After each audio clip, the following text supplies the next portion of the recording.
On this episode of A State of Control, we talk about frameworks. What are they exactly? Why do they exist? How they differ from templates? And who benefits from it? All that and more on A State of Control. The network for the AV industry. What are you listening to? This is AV. This is AVNation. This is AVNation.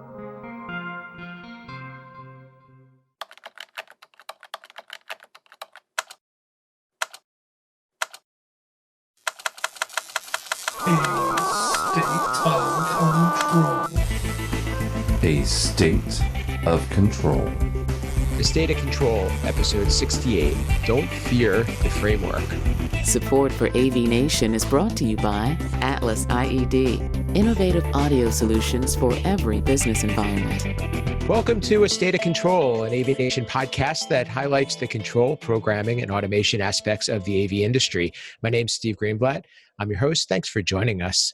So on today's show, we're going to talk about the idea of using frameworks for AV projects. With me to discuss this interesting subject are some guests that I think will be able to weigh in quite well, and one you're familiar with, and he's a returning guest, and another is new to the show. But first and foremost, let me say hi and introduce my partner here at A State of Control, none other than Rich Fergosa. How are you, Rich? Mellow shelter-in-place greetings from the West Coast. Yeah. Been doing it a little bit longer than you guys, but doing okay otherwise. You know, it's as many introverts have said, I've been training my whole life for this. So I like that. And hopefully this show will bring some much needed distraction to those that are listening. Next, returning guest, he is Troy Morgan from Pantech. How are you, Troy? Welcome. I am well, guys. Thanks for allowing me to be with you once again. I always enjoy doing these with you guys, so it's great to be here. Thanks. And last but not least, his name is Doug Wolf. He's from Innovative Environments. He is actually a listener and reached out and wanted to be part of a show, so we welcome him to the show today. Welcome, Doug. Yeah, thanks for having me, guys. Like you said, long-time listener, first-time caller, right? I love it. At least we know somebody's listening. Well, the idea of a framework is something that has come up a lot more recently. And I think that it has to do with the idea that the AV industry is moving more toward a software development approach. It's that whether we're talking about more modern programming languages or we're talking about different ways to get projects done, talking about streamlining processes, meeting tighter deadlines, or even being able to scale productivity. So Rich, why don't you start us off, talk a little bit about what a framework is, the whole concept and how it applies to the things that we do. Well, I think you had brought up actually a really good distinction right before we started recording, which was there's a distinction between what a framework is and what a framework people think it is. And sometimes a template is what a lot of people think a framework is, where it's kind of a canned view. Let's kind of roll back for a second, right? A template would be, here's what it looks like. And based on what it looks like, you kind of change something here or there, and you might change something from green to blue, or you might add one extra piece, an extra source. You might have two DirecTVs instead of one DirecTV. And that's really just a kind of like a substitution when you order fast food, right? That's kind of what a template is at that point, right? There's the menu, and there are the items on the menu, and maybe you can get a little bit of extra ketchup or hold the lettuce. The template approach is that it's very, very defined in terms of what you can and can't do. Now, a framework is the environment itself, right? So that framework is or a sandbox, we'll call it. Again, we're talking with programmers here on this show, right? So a lot of them should be familiar with the term sandbox. And a framework is really the tools to assemble commonly used products and a interface method that streamlines your operation, right? So it does all of the heavy potentially bespoke code that would otherwise need to be done. So, you know, in a commercial application, you know, in a template, you may choose from 3 or 4 codecs, right? And each codec has its own little peculiarities, but it gets a little bit granular. And so the problem with that is that, you know, you're spending a whole lot of time hoping that they have the right thing. A framework says, look, here's a video conferencing system. Here are the hooks, or here are the elements of that. And, you know, it's at that point, you know, you're being handed the Legos in that sense. You know, you don't have to build the Lego, but you still have to assemble the Legos. You have to know how they work together and put them in a unified fashion that works for your project, for your environment, for your company, for your style. And so frameworks are a lot more flexible in that aspect, in that they are larger kits that you can bring together. But fortunately, someone, possibly not yourself, you know, it could be a manufacturer, it could be a third party, provides these tools, and they are, you know, fingers crossed, consistently maintaining it. That's the key. And with any of these is that you could push it out once. The key to a framework is that it is being constantly refined, developed, updated, and built upon. And that's, in my opinion, that's always been the distinction between the two. The template, you're handed it, good luck, have fun. You know, if you know, all of a sudden you wanted to go, perfect example. There were lots of great skeuomorphic templates out there about 5 years ago. And then one day, Apple woke up and said, thanks, John Ivey, we're going flat for the rest of the entire free world. So now, everybody who bought a template, which was, you know, just kind of these little pieces, had decided that if they were pushing a new interface, you were doing it all over again. A framework, if it was done right, with some of these tools, you could swap out the graphics, you can change the look, but that same foundation stayed there. And so, you know, just kind of anecdotally, that's where I've been bit by a template between a framework. So, Troy, I'll continue the discussion with you. I know you have familiarity both in using and developing frameworks. When we talk about the use of a framework, are we talking about something that doesn't involve programming? I mean, what's the distinction? Is it something that is you know, providing a configuration environment, or are we talking about something a little bit broader where we're not necessarily taking the creativity or the skill out of the programmer's hands? Yeah, I think there's a few things to that. First is a good framework is going to be a foundation for the rest of whatever needs to happen. Okay, sort of like Rich said, it's not designed to be a done deal. It's not a completed work. It is a foundation. If it's a good foundation and a well-maintained foundation, then you're in, you know, great shape. I mean, there are some people that have put frameworks together that are in. I like using building. You know, Rich was using, you know, one. I'm going to use a different one from a standpoint of building a house. Right, a framework is the foundation, and the template essentially is sort of like the end game where you're picking your curtains and your color scheme and your paint and your, you know, blah blah blah blah blah. But at the end of the day, if your foundation was built on sand, you get the idea of what's going to happen in the future, right? It's going to be, you know, bad. Well, so you look at this framework being, and the foundation being key, and then secondarily, any good framework or foundation should be very flexible. I mean, that's one of the reasons why we chose the name Adapt. It's got a lot of, you know, greatness to it from a simple name, but it really does speak to the capability of our framework in being able to adapt to whatever the situation is. All right, and then on top of that, a good framework does not take power away from a programmer or from the person responsible for the end result.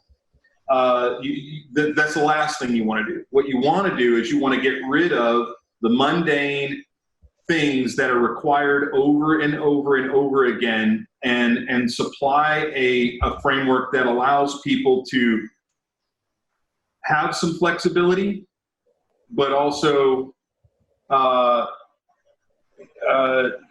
require so much time and effort from them to deliver a solid and reliable end result. Doug, I'll jump over to you, bring you into the conversation on this. I think Troy just brought up a really good point in terms of taking away time and trying to come up with an easier result and really removing some of the mundane tasks of programming.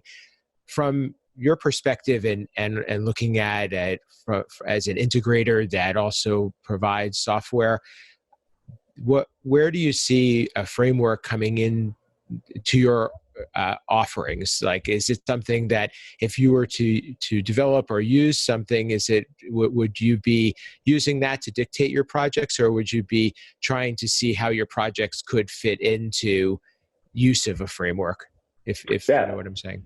I do, and that's an interesting question, because, like you said, as an integrator, we have the luxury of kind of dealing with both ends. We have control over how we're designing and developing our overall systems, and we also have the luxury of developing our framework to kind of coincide with that, right? And for us as an integrator, what we're really looking for is a way, all the things that you guys have been talking about, right? As far as ROI, speed, agility, redundancy, being able to give a client the same experience time and time again, right? That's why we build these frameworks for different reasons, right? To make things easier for us.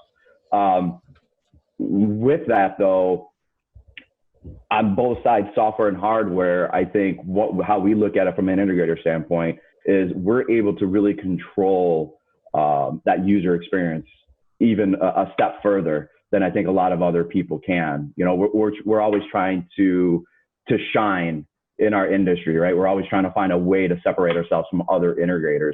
And the way we're trying to do it, at least, is through the combination of software and, hardware design to give an end user that experience, that iPhone experience, right? It's the hardware and it's the software, and Apple has full control over what that experience is going to be. And that's what we're really trying to do. And using the same black boxes as, most companies, our advantage is that we do have software developers, and we do look at things from the software side, building out our frameworks to do the generic functionality day in and day out that will not only allow us to grow as a company, but will give a better result to the client. It allows us to, instead of having our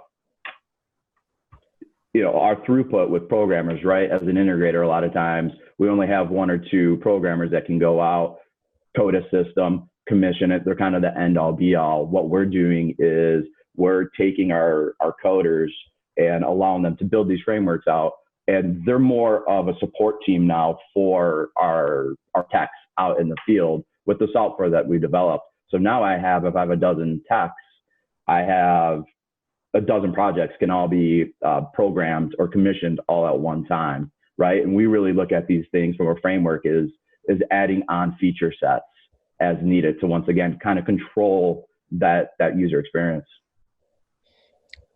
Troy, I'll jump back to you. I mean, we talked a little bit about products and devices that are supported, and the idea that the framework or the building blocks.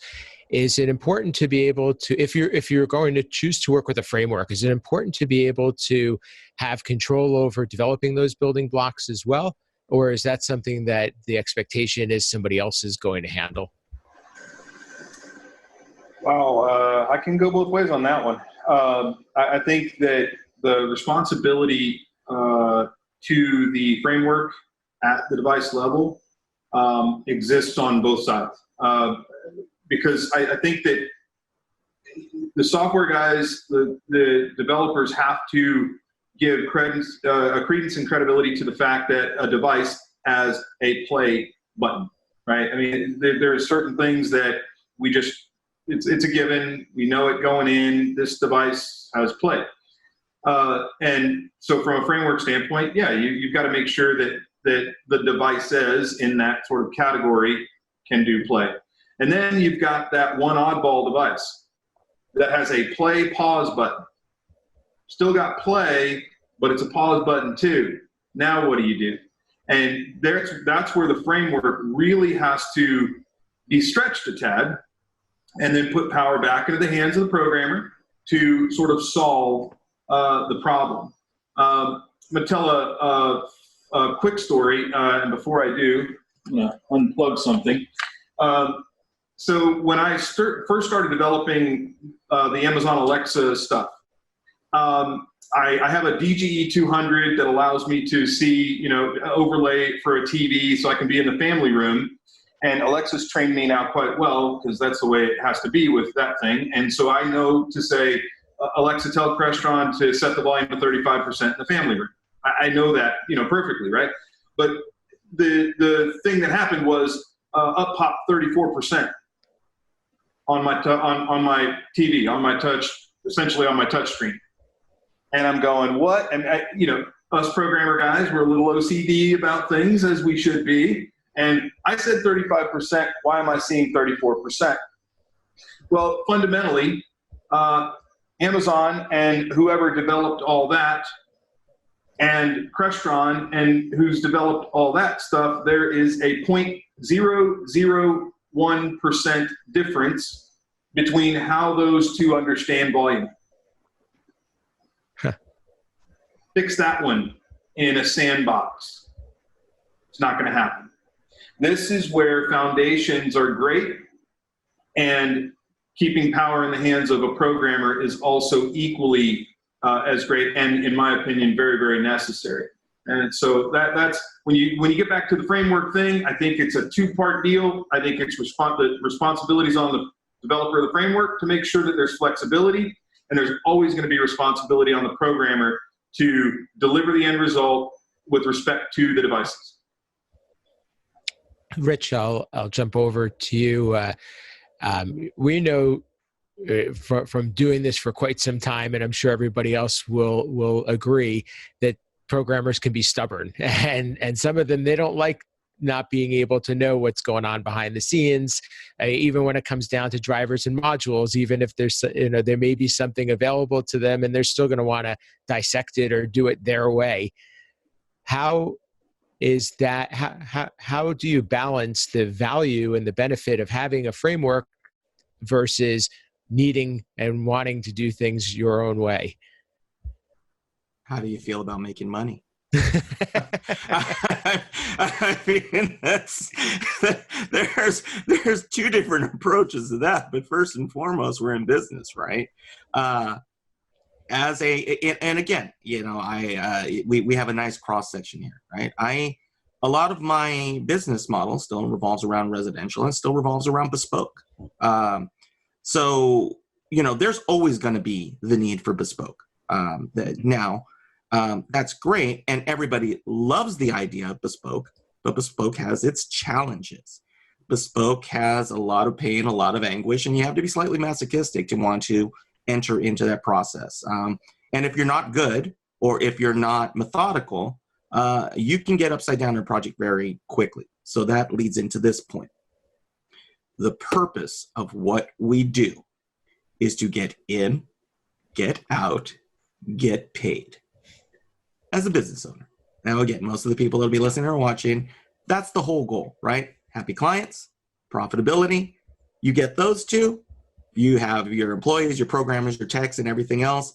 They're moving forward, and then great. And if you want to go into, kind of the teaching hospital version, which is great, let's dissect what we've just done. You have the ability to do that. You can do that in the lab environment. But the reality is from a project standpoint, you shouldn't be learning on the job. And unfortunately, that's been our industry for the past 20-something odd years, is that there was a lot of learning on the job because we were figuring it out as we went. We've matured as an industry at this point that we don't have to keep taking the inefficient ways that we've been doing it just because that's the way we've always done it. And if you look at, I've said, before, the greater tech industry, they figured it out a long time before we did. There are a lot more software projects. There are a lot more software developers that exist outside of our industry. And guess what? They use frameworks. They use tools. They use crowdsource, for lack of a better word, information in order to be better at what they do and learn along the way. However, they don't sit there and go, gosh, I've said this so many times with guys out in the field, is that, I asked you what time it is. I didn't ask you how to build a clock. And there is a big difference at that moment.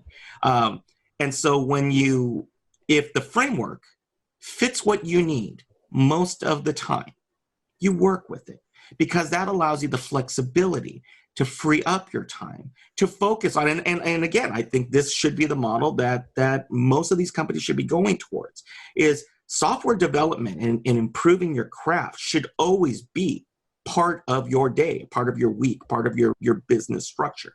However, you need to plan it better. You need to execute it better. So if a framework and working with tested solutions allows you to push something out, know that it's reliable so that you're not getting service calls. You're not worrying about truck rolls. You're not worried about, in the case of residential, a 7 p.m. call on a Saturday. That gives you the time to focus on your continuing education. Absolutely. You want to work, you want to learn other programming languages. You're not versed in HTML. These are all of the other things that you then have the flexibility in a controlled environment to augment the framework. That's the special sauce. For the longest time, everybody thought the special sauce was, it's literally from scratch. Here's my Heinz 57. Here's my 57 ingredients. Here's the 7 herbs and spices, right? That's fantastic. But at this point now, get in, get out, get paid, then use the free time and hopefully the money to be able to refine your craft, to get better as a developer, to create those offerings that you can test and that you can deploy reliably over time. That does set you apart from the competition, because again, that is the whole point, right? The value-added sell. Here's our baseline. Here's what we offer everybody for whatever we budget, we provide as our price level. By the way, you sit there and you go sometimes, I've done it in Resi, you look at somebody go, you want to see something cool? And their eyes kind of glint up. That's when your special sauce comes in, because you've developed it. And again, programmers are stubborn, absolutely. But you're not going to be a programmer for long if you're not making money. That's right. You maybe, I wrote something down because as you were talking and listening to Steve's question, something popped into my mind. Fear the framework. The question is, are you fearing your own or somebody else's? Because the reality of a framework is, you're right, most programmers they don't like using somebody else's stuff because they don't know what's going on and they don't know what's happening on the inside. And then, you talk about the stubborn programmer kind of guy, and I get it. I've been there, but here's what's interesting about that. Develop your own framework and see what happens later on. You won't remember anything you did. You won't remember how you did it. You don't know what you did. You're basically in a position where you should probably be afraid of your own framework too, under those same conditions. And the reality is, if you grow, you got more people now, and now you got more people that have to learn your framework. The point is, frameworks you shouldn't be afraid of them. If they're developed well and foundationally sound, whether it's your own or somebody else's, don't be afraid. Don't fear the framework. But do your due diligence. Make sure that, it does what it's supposed to do and what you need it to do. Use an 80-20 rule. That's what we use with making decisions about what we're going to add to the framework or not have in the framework or whatever.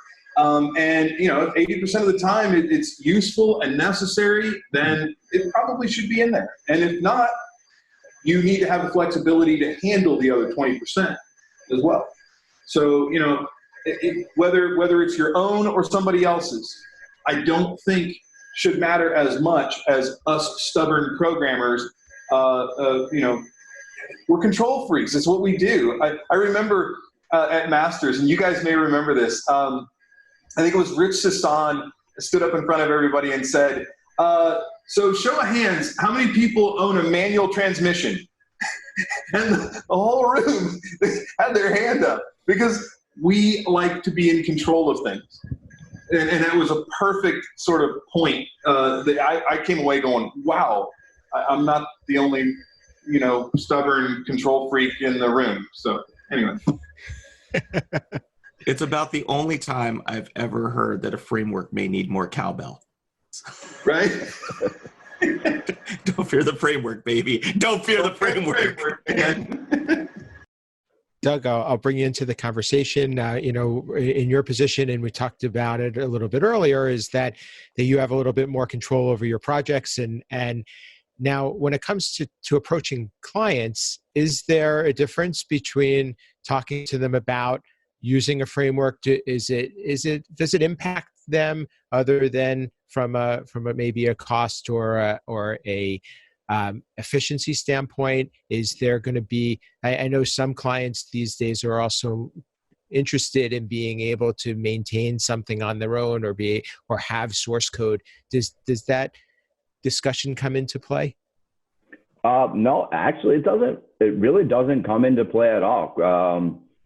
Clients really they're not asking those questions. They want simple, they want cheap, and they want fast.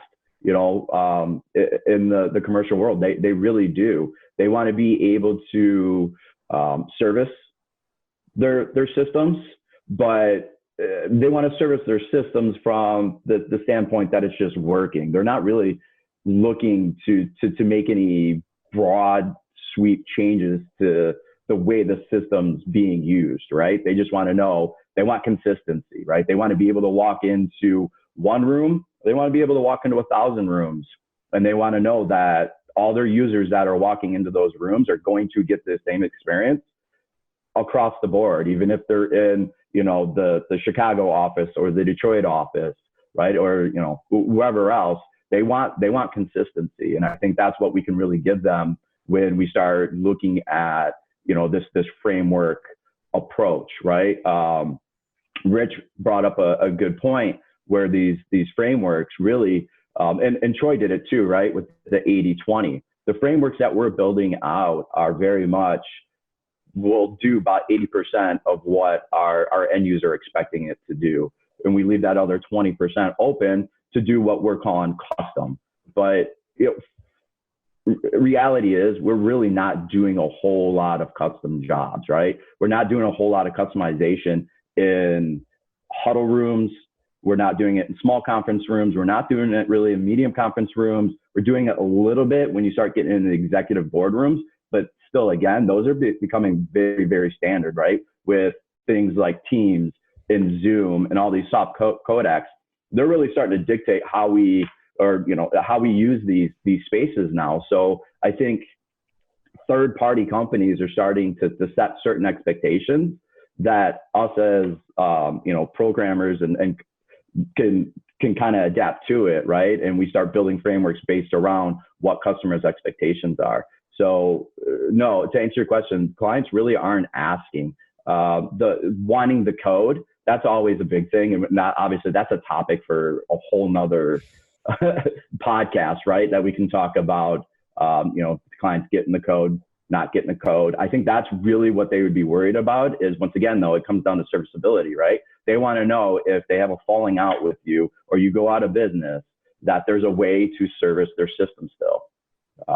And with what we're doing, we're giving them the tools to kind of change the room a little bit, and have certain control over what that room looks like based on our framework. So we're, not only putting the control into our tech's hands, but we're also giving our end users a limited ability to adjust, the room. If they want to swap out a display, they can go ahead and do that themselves.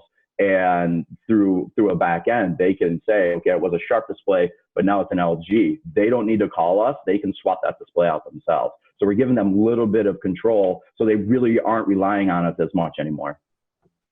I'll elaborate on that a little bit more, because I think that actually solves some of the challenges that we talk about, because it seems to me, and I think it's a good point that I wasn't even thinking about, is that there's a lot of there've been a lot of discussion, or a lot programmers take a lot of heat for doing modifications, and being able to provide that in either a cost-effective way or a way that a programmer doesn't need to get involved has a big selling point, I would imagine. It does.